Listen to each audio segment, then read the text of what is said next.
ইতিহাসের পাতা থেকে, সভ্যতা ও সংস্কৃতির অন্তমূল থেকে সত্যের জন্য এক লড়াকু সৈনিক সুলতান সালাহউদ্দিন আইয়ুবী।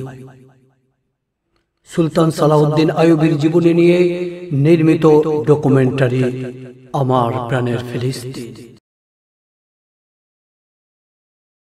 1157 সাল এপ্রিল মাস, সুলতান সালাহউদ্দিন আইয়ুবী আপন চাচাতো ভাই খলিফা সালেহ এর গভর্নর সাইফুদ্দিনকে লিখলেন, তোমরা খাঁচার বন্দি রং বেরঙের পাখি নিয়ে ফুর্তি করো, নারী আর সুরার প্রতি যাদের এত আসক্তি তাদের জন্য সৈনিক জীবন খুবই বেমানা।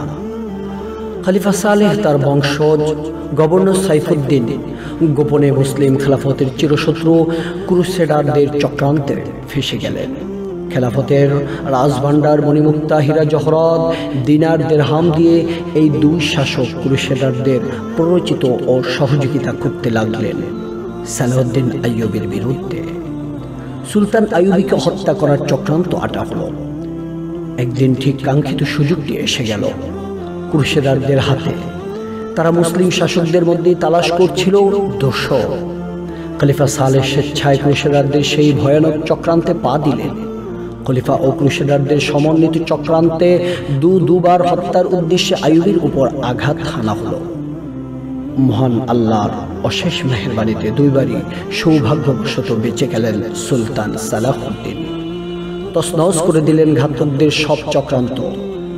আঘাতে প্রত্যাঘাতে পরাস্ত করলেন শত্রুদের। ফাঁস হয়ে গেল গভর্নর সাইফুদ্দিনের চক্রান্তের খবর। গ্রেফতারের হওয়ার ভয়ে ক্রুসেডারদের দোসর গাদ্দার সাইফুদ্দিন ঘর বাড়ি বিত্ত বৈভব ফেলে পালিয়ে গেল। গভর্নরের আবাস থেকে উদ্ধার হলো বিপুল পরিমাণ রাষ্ট্রীয় সম্পদ।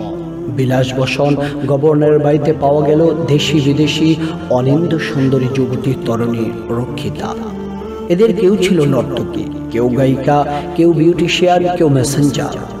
সবই ছিল সাইফুদ্দিনের মনোরঞ্জনের সামগ্রী ও ইসলামী খেলাফত ধ্বংসের জঘন্য উপাদান। সাইফুদ্দিনের বাড়িতে আরো পাওয়া গেল নানা রঙের নানা প্রজাতির অসংখ্য পাখি।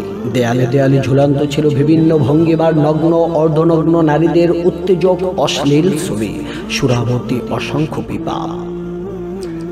সালাহউদ্দিন খাঁচার বন্দি পাখিদের মুক্ত করে দিলেন। গভর্নরের বাড়িতে বন্দি সেবিকা, নর্তকী, বিউটিশিয়ান ও শিল্পী তরুণীদের আপনজনদের কাছে পৌঁছানোর ব্যবস্থা করলেন। তারপর সাইফুদ্দিনকে লিখলেন, তোমরা দুজনে কাফের বেঈমানদের দ্বারা আমাকে হত্যা করাবার বারবার অপচেষ্টায় মেতেছ, কিন্তু একবারও ভেবে দেখোনি তোমাদের এই চক্রান্ত মুসলিম খেলাফতের অস্তিত্ব নিশ্চিহ্ন করে দিতে পারে। তোমরা আমাকে হিংসা করো, তাই আমাকে তোমরা ধ্বংস করে দিতে চাও। দুইবার আমাকে হত্যা করার জন্য লোক পাঠিয়েছ, কিন্তু সফল হতে পারোনি। আবার চেষ্টা করে দেখো, হয়তো সফল হবে। তোমরা যদি আমাকে এ নিশ্চয়তা দাও যে আমার মৃত্যুতে ইসলামের উন্নতি হবে, মুসলমানদের কল্যাণ হবে, তাহলে কাবার প্রভুর কসম করে বলছি, আমি তোমাদের তরবারি দিয়ে আমার শরীর থেকে মাথা বিচ্ছিন্ন করিয়ে তোমাদের পদতলে উৎসর্গ করতে ওসিয়াত করে যাব। আমি তোমাদের শুধু একটি কথাই স্মরণ করিয়ে দিতে চাই, কাফের বেঈমানরা কখনো মুসলমানদের বন্ধু হতে পারে না। ইতিহাস তোমাদের চোখের সামনে আমাদের সোনালী অতীতের দিকে একবার ফিরে দেখো।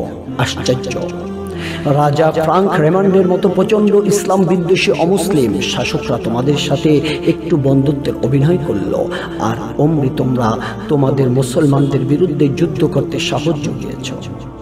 ওরা যদি সফল হতো তাহলে ওদের প্রথম শিকার হতে তোমরাই। এরপর হয়তো দুনিয়া থেকে ইসলামী খেলাফত মুছে ফেলার কাজটিও সমাধা হতো। তোমরা এই যুদ্ধ জাতির সন্তান। সৈন্য ও যুদ্ধ পরিচালনা তোমাদের ঐতিহ্যের অংশ। অবশ্য প্রত্যেক মুসলমানে আল্লাহর সৈনিক, আর আল্লাহর সৈনিক হওয়ার পূর্বশর্ত ঈমান ও কার্যকর ভূমিকা।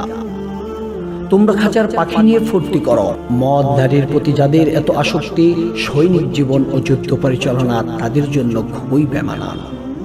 আমি তোমাদের অনুরোধ করছি, তোমরা আমাকে সহযোগিতা করো, আমার সাথে জিহাদে শরীক হও। যদি না পারো, অন্তত আমার বিরুদ্ধাচরণ থেকে বিরত থাকো। আমি তোমাদের অপরাধের কোনো শাস্তি নেব না, প্রতিশোধ নেব না।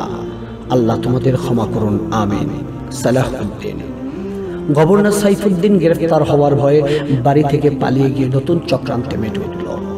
সুলতান সালাহুদ্দিন আইয়ুবীর চিঠি পড়ে তার মধ্যে দ্বিগুণ প্রতিশোধের আগুন জ্বলে উঠল। যোগ দিল ইহুদি হাসান ইবনে সাব্বাহর ঘাতক স্কোয়াডের সাথে। শুরু হলো নতুন চক্রান্ত। হাসান ইবনে সাব্বাহর স্কোয়াড দীর্ঘদিন ধরে ফাতিমি খেলাফতের আস্তিনের নিচে কেউটি সাপের মতো বিরাজ করছিল।